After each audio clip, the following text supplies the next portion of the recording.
perkenalkan nama saya Christina Goiliko, kelas 1C, NIM 21030201004, Prodi Ilmu Administrasi Bisnis, Fakultas Ilmu Sosial dan Ilmu Politik. Baik, di sini saya akan menjelaskan tentang mereview buku ke-8 tentang Introduction to Sociology OpenStax College.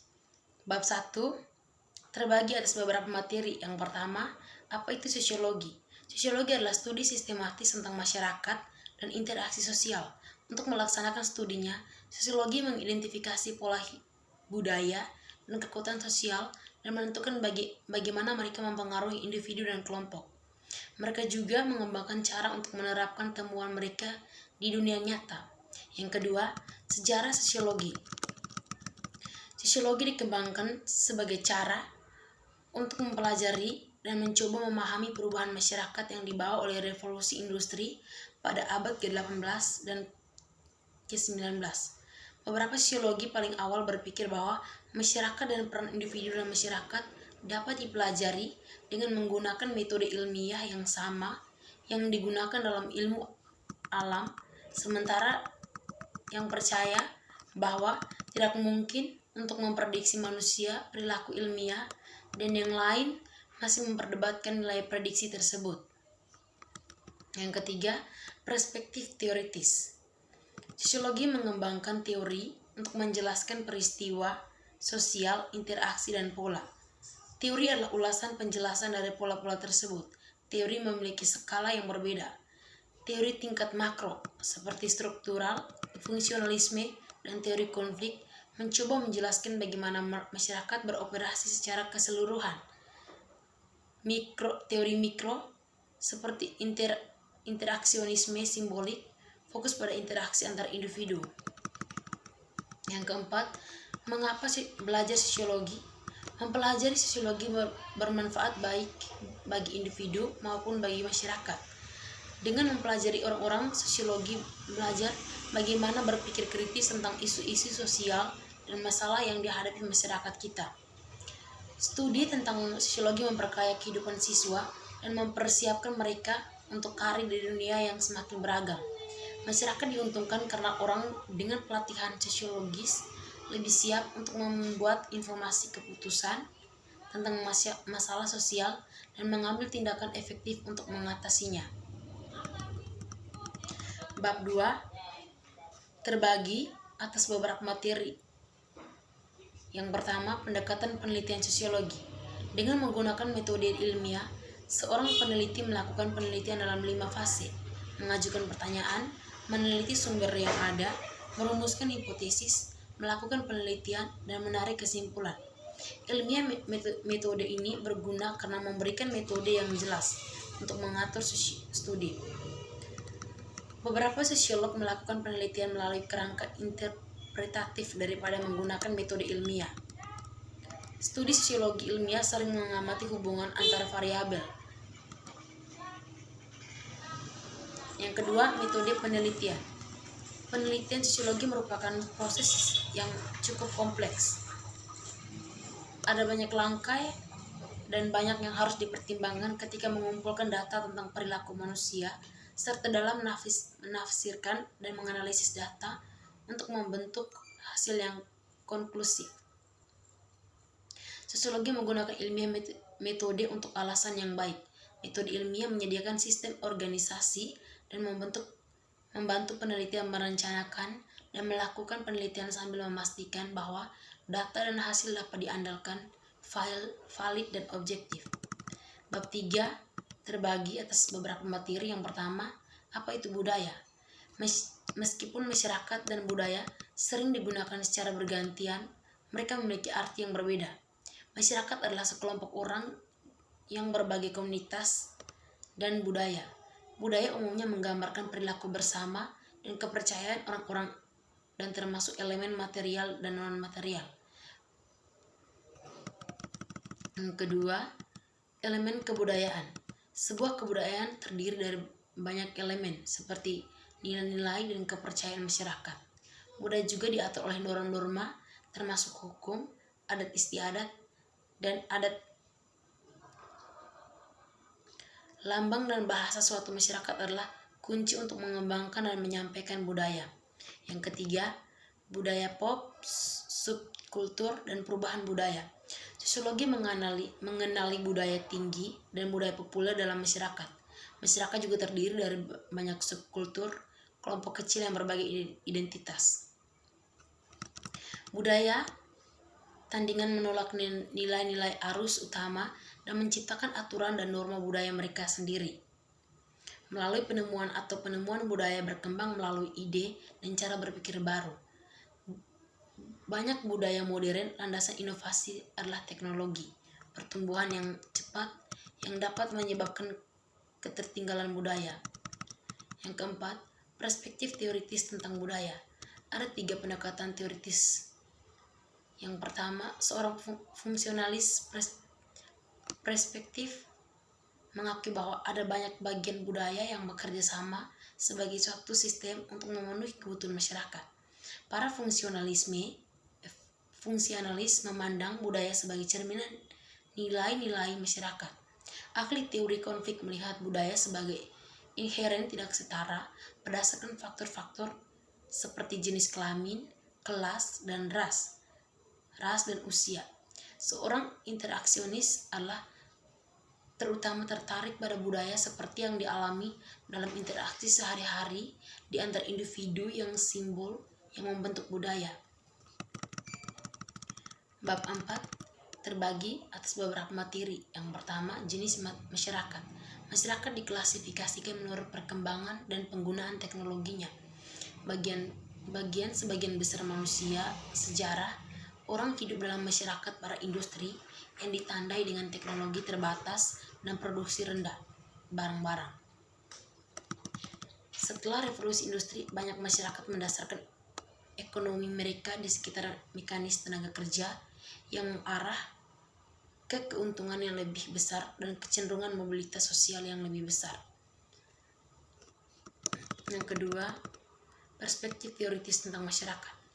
Emile Durkheim percaya bahwa seiring kemajuan masyarakat, mereka membuat transisi dari mekanis ke solidaritas organik. Bagi Karl Marx, masyarakat ada dalam konteks konflik kelas. Dengan munculnya kapitalisme, pekerja menjadi terasing dari diri mereka sendiri dan orang lain dalam masyarakat. Sedangkan Max Weber mencatat bahwa rasionalisasi masyarakat dapat dibawa ke ekstrem yang tidak sehat. Ketiga, konstruksi sosial dan realitas. Masyarakat didasarkan pada konstruksi sosial atas realitas. Bagaimana kita mendefinisikan masyarakat mempengaruhi bagaimana masyarakat sebenarnya adalah bagaimana kita melihat orang lain mempengaruhi tindakan mereka serta tindakan kita terhadap mereka. Bab 5 terbagi atas beberapa materi. Yang pertama, teori diri development. Teori psikologi perkembangan diri telah diperluas oleh sosiologi yang secara eksplisit mempelajari peran masyarakat dan interaksi sosial dalam perkembangan diri. Charles Coley dan George Mead keduanya memberikan kontribusi yang signifikan terhadap pemahaman sosiologi tentang perkembangan diri. Lawrence Kohlberg dan Carl Gilligan mengembangkan ide-ide mereka lebih lanjut, meneliti bagaimana rasa moralitas kita berkembang. Yang kedua, mengapa sosiologi penting? Sosiologi sangat penting karena membantu menegakkan masyarakat dan budaya. Itu juga merupakan bagian penting dari perkembangan individu. Penelitian menunjukkan bahwa sikap kita dipengaruhi oleh kedua alam, yaitu genetik kita dan susunan hormonal dan pengasuhan lingkungan sosial tempat kita dibesarkan. Sosiologi adalah yang paling berkaitan dengan bagaimana pengaruh masyarakat mempengaruhi pola perilaku kita, diperjelas dengan cara perilaku bervariasi di seluruh kelas dan jenis kelamin.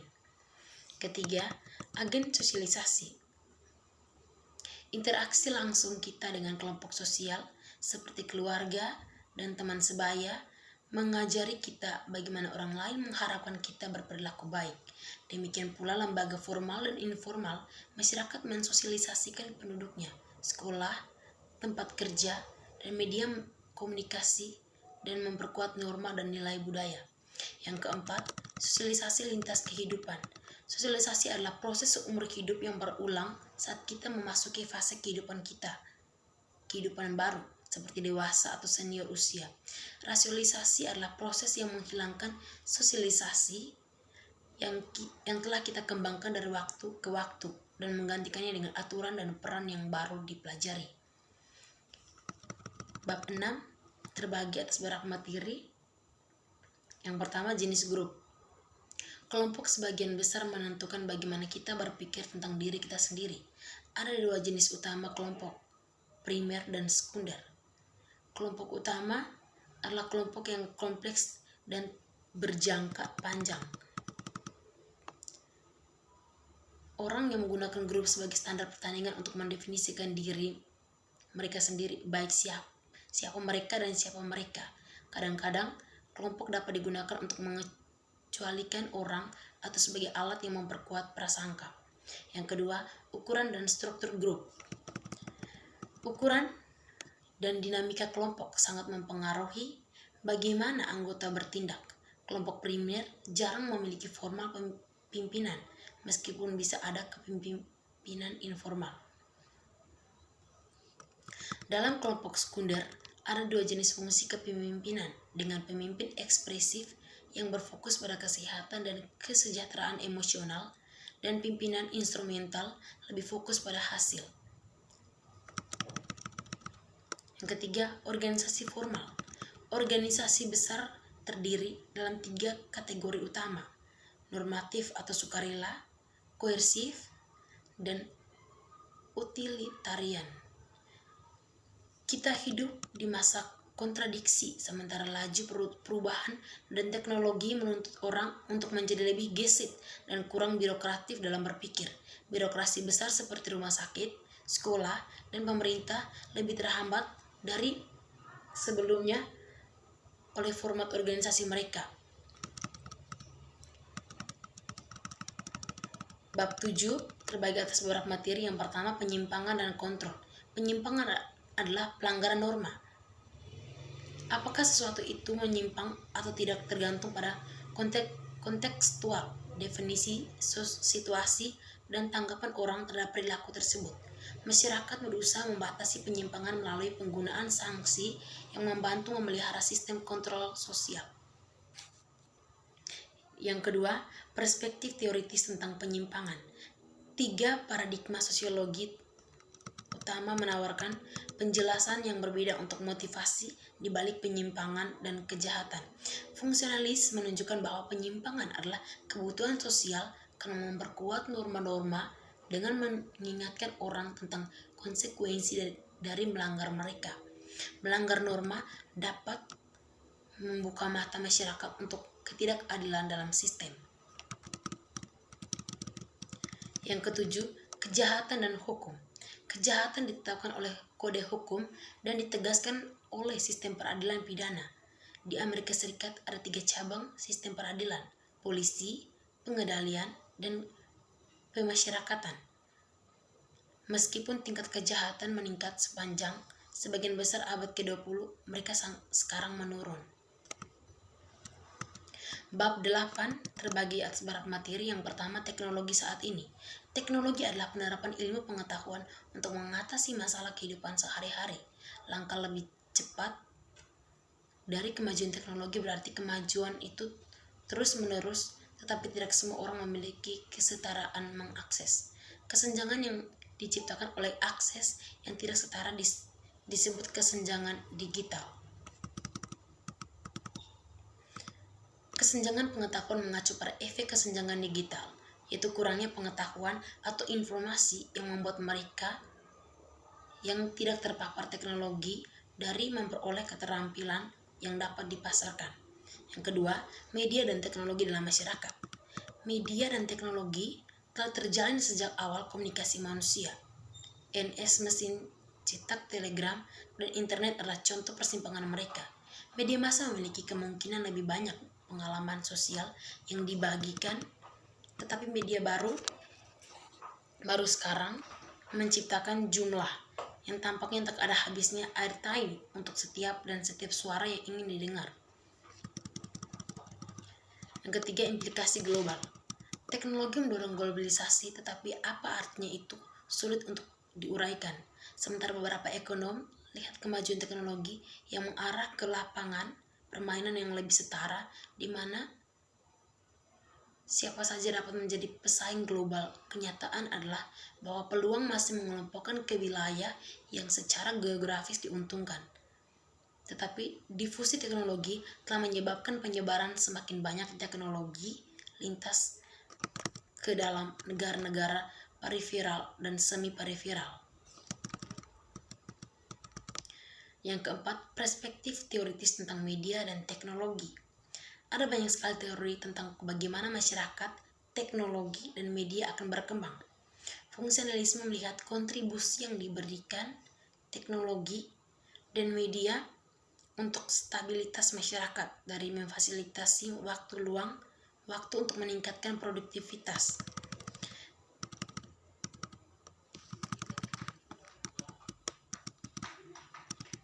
Bab 9 terbagi atas beberapa materi. Yang pertama, apa itu stratifikasi sosial? Sistem stratifikasi bersifat tertutup, yang artinya memungkinkan sedikit perubahan dalam posisi sosial, atau terbuka, artinya mereka memungkinkan gerakan dalam interaksi antar lapisan. Sistem kasta adalah sistem di mana sosial berdiri didasarkan pada status atau kelahiran dianggap berasal. Sistem kelas terbuka dengan prestasi berperan dalam posisi sosial.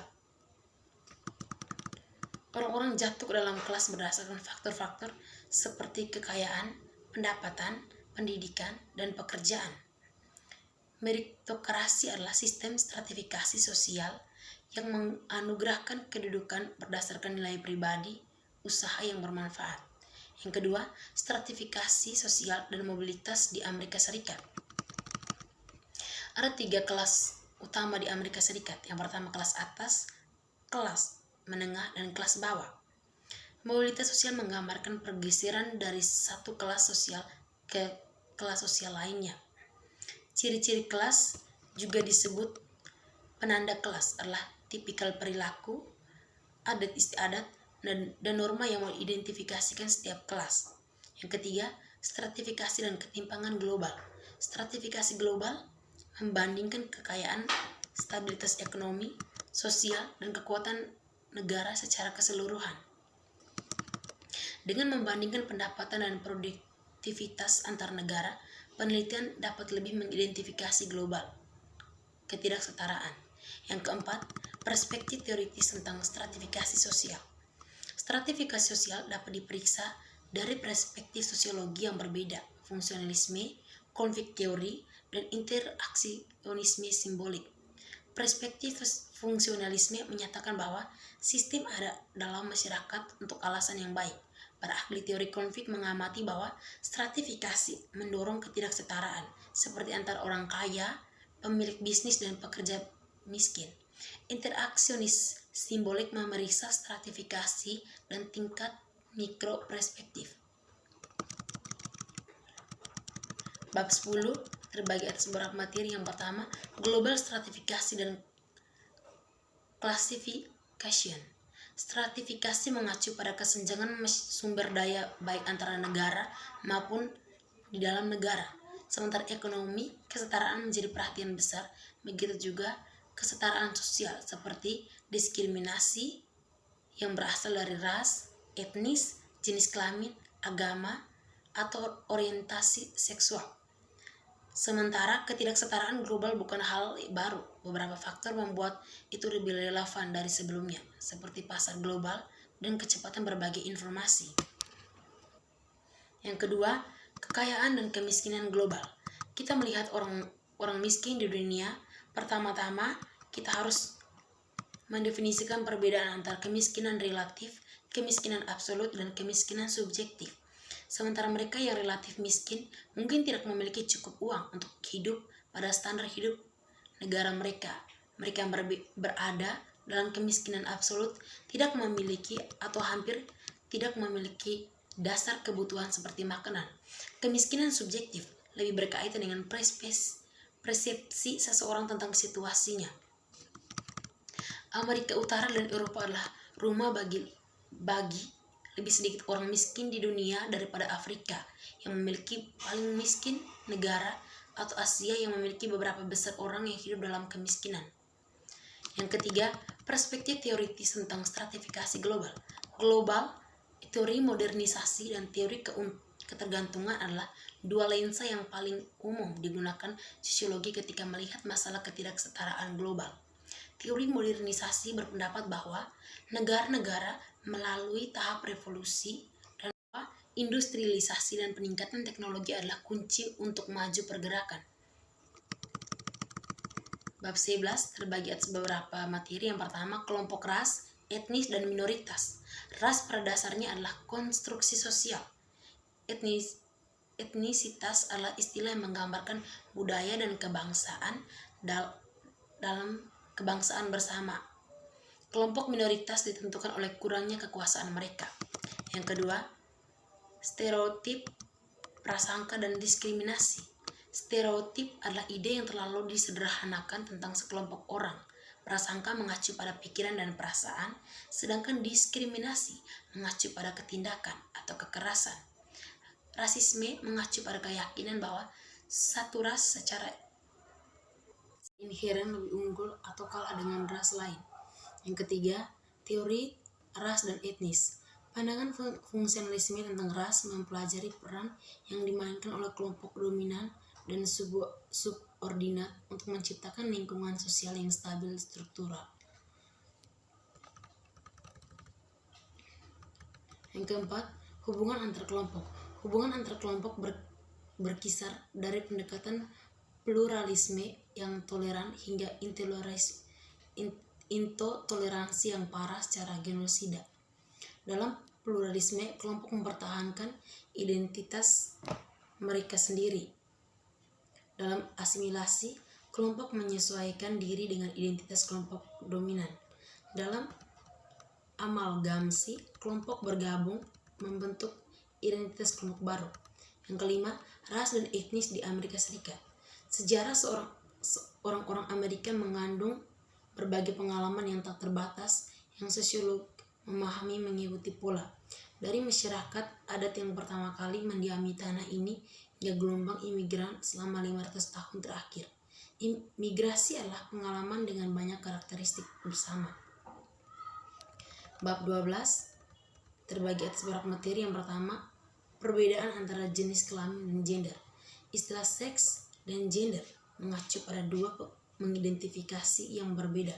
Jenis kelamin menunjukkan karakteristik biologis membedakan laki-laki dan perempuan, sedangkan gender menunjukkan karakteristik sosial dan budaya maskulin dan perilaku feminin.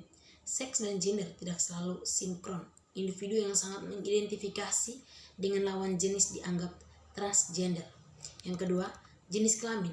Anak-anak menjadi sadar akan peran gender di tahun-tahun awal mereka, dan mereka mulai memahami dan melakukan peran melalui sosialisasi yang terjadi meliputi 4 agen utama. Pertama, keluarga, pendidikan, teman sebaya kelompok, dan media massa. Sosialisasi di dalam peran gender yang ditentukan secara sempit menghasilkan stratifikasi dari laki-laki dan perempuan. Yang ketiga, seks dan seksualitas. Ketika mempelajari seks dan seksualitas, sosiologi memusatkan prihatin mereka pada sikap dan praktik seksual, bukan pada fisiologi atau anatomi. Norma mengenai gender dan seksualitas bervariasi antara budaya.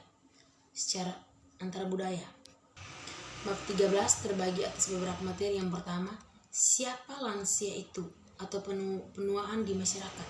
Studi sosial tentang penuaan menggunakan data populasi dan kelompok untuk memprediksi masalah sosial yang berkaitan dengan penuaan populasi.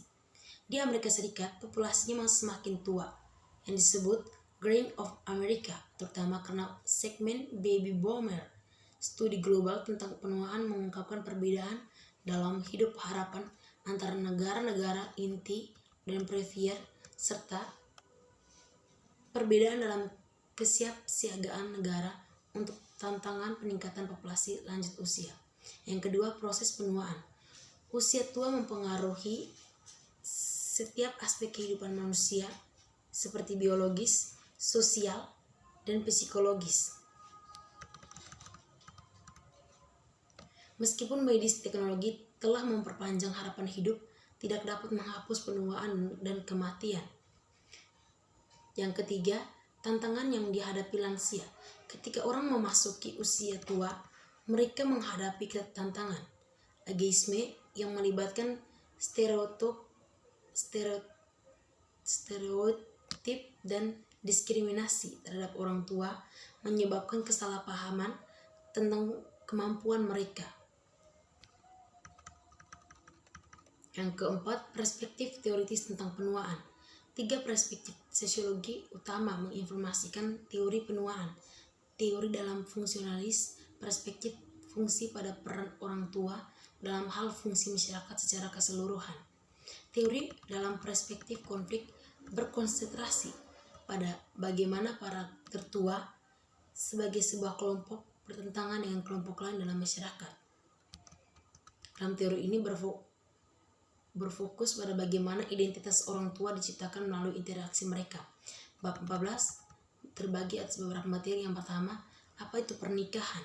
Apa itu keluarga? Sosiolog memandang pernikahan dan keluarga sebagai institusi sosial yang membantu menciptakan unit dasar sosial struktur. Baik pernikahan maupun keluarga dapat didefinisikan secara berbeda dan dipraktikkan secara berbeda dalam budaya di seluruh dunia. Keluarga dan pernikahan seperti institusi lain beradaptasi dengan perubahan sosial. Yang kedua, variasi dalam kehidupan keluarga. Konsep orang Amerika tentang pernikahan dan keluarga sedang berubah. Peningkatan kohabilitas pasangan sesama jenis dan masa lajang mengubah gagasan kami tentang pernikahan. Yang ketiga, tantangan yang dihadapi keluarga. Keluarga saat ini menghadapi berbagai tantangan, khususnya untuk stabilitas perkawinan, sementara tingkat perceraian memiliki menurun dalam 25 tahun terakhir. Banyak anggota keluarga, terutama anak-anak, masih mengalami hal negatif. Efek perceraian. Anak-anak juga terkena dampak negatif dari kekerasan dan pelecehan di dalam rumah. Dengan hampir 6 juta anak dilecehkan setiap tahun. Bab 15 terbagi atas beberapa materi. Yang pertama, pendekatan sosiologi terhadap agama. Agama menggambarkan keyakinan, nilai, dan praktik yang terkait dengan masalah sakral atau spiritual. Emil Durkheim mendefinisikan agama sebagai sistem kepercayaan dan praktik terpadu yang relatif terhadap yang sakral. Max Weber percaya agama bisa menjadi kekuatan untuk perubahan sosial. Karl Marx dilihat agama sebagai alat yang digunakan oleh masyarakat kapitalis untuk melanggengkan ketidaksetaraan. Agama adalah institusi sosial karena mencakup keyakinan dan praktik yang melayani kebutuhan masyarakat. Agama juga merupakan contoh dari budaya universal karena ditemukan di semua masyarakat dalam satu bentuk. Yang kedua, agama dunia. Istilah sosiologi untuk berbagai jenis organisasi keagamaan adalah dalam urutan penurunan pengaruhnya masyarakat, eklesia, denominasi, sekte, dan kultus. Yang ketiga, agama di Amerika Serikat. Agama di Amerika Serikat. Teologi pembebasan menggabungkan prinsip-prinsip Kristen dengan aktivisme politik untuk mengatasi ketidakadilan sosial, diskriminasi, dan kemiskinan. Bab 16 terbagi atas beberapa materi. Yang pertama, pendidikan di seluruh dunia. Sistem pendidikan di seluruh dunia memiliki banyak perbedaan, meskipun faktornya sama, termasuk sumber daya dan uang mempengaruhi setiap sistem pendidikan. Distribusi pendidikan adalah masalah utama di banyak negara, termasuk di Amerika Serikat, di mana jumlah uang yang dihabiskan para siswa bervariasi sangat oleh negara. Yang kedua, perspektif teoritis tentang pendidikan. Teori-teori sosiologi utama menawarkan wawasan tentang bagaimana kita memahami pendidikan. Pandangan fungsionalis pendidik sebagai lembaga sosial penting yang memberikan kontribusi baik fungsi manifest maupun fungsi latin. Yang ketiga, masalah dalam pendidikan. Ketika sekolah terus mengisi banyak peran dalam kehidupan siswa, tantangan muncul. Masalah sejarah meliputi desegrasi rasial sekolah yang ditanda dengan keputusan Brown Board of Education of Topeka tahun 1958. Bab 17 terbagi atas beberapa materi. Yang pertama, kekuasaan dan wewenang. Sosiologi memeriksa pemerintah dan politik dalam hal dampaknya terhadap individu dan sosial yang lebih besar sistem. Kekuasaan adalah kemampuan entitas atau individu untuk mengendalikan atau mengarahkan orang lain, sedangkan otoritas adalah pengaruh yang didasarkan pada legitimasi yang dirasakan. Yang kedua, bentuk pemerintah. Bangsa diatur oleh sistem politik yang berbeda, termasuk monarki, oligarki, dan kediktaturan dan demokrasi. Warga negara di mana kekuasaan terkonsentrasi pada satu pemimpin atau sekelompok kecil lebih mungkin untuk menderita pelanggaran kebebasan sipil dan pengalaman ekonomi ketidakamanan. Ketiga, politik di Amerika Serikat. Keberhasilan dan validitas demokrasi Amerika bergantung pada pemilihan umum yang bebas dan adil yang dicirikan oleh dukungan dan partisipasi warga negara yang beragama. Terlepas dari pentingnya mereka pemilihan memiliki tingkat yang rendah partisipasi. Yang keempat, perspektif teoritis tentang pemerintah dan kekuasaan. Sosiologi menggunakan kerangka kerja untuk mendapatkan perspektif tentang data dan pengamatan yang terkait dengan studi tentang kekuasaan dan pemerintah. Fungsionalisme Durkheim menunjukkan bahwa kekuatan dan struktur masyarakat didasarkan pada kerjasama, saling ketergantungan, dan tujuan untuk nilai bersama.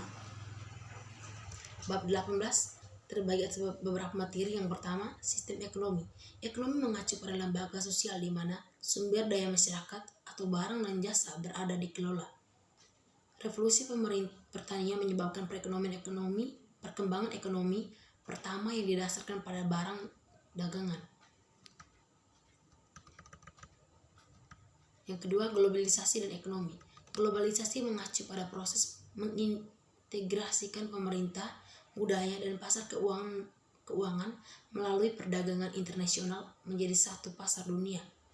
Keuntungan dan kerugian globalisasi. Seringkali negara-negara yang mengalami nasib terburuk adalah mereka yang bergantung pada ekstraksi sumber daya alam untuk mereka kekayaan. Yang ketiga, bekerja di Amerika Serikat. Pasar kerja di Amerika Serikat dimaksudkan sebagai meritokrasi yang menciptakan stratifikasi sosial berdasarkan pada pencapaian individu. Bab 19 terbagi atas beberapa materi. Yang pertama, konstruksi sosial kesehatan. Sosiologi medis adalah studi sistematis tentang bagaimana manusia mengelola masalah kesehatan dan penyakit dan gangguan, dan perawatan kesehatan baik untuk yang sakit maupun yang sehat. Konstruksi sosial kesehatan menjelaskan bagaimana masyarakat membentuk dan dibentuk oleh ide-ide medis. Yang kedua, kesehatan global. Epidemiologi sosial adalah studi tentang penyebab dan distribusi penyakit. Yang ketiga, kesehatan di Amerika Serikat. Meskipun kesehatan secara umum baik di Amerika Serikat dibandingkan dengan negara-negara kurang berkembang, Amerika Serikat masih menghadapi masalah yang menentang seperti prevalensi obesitas dan diabetes.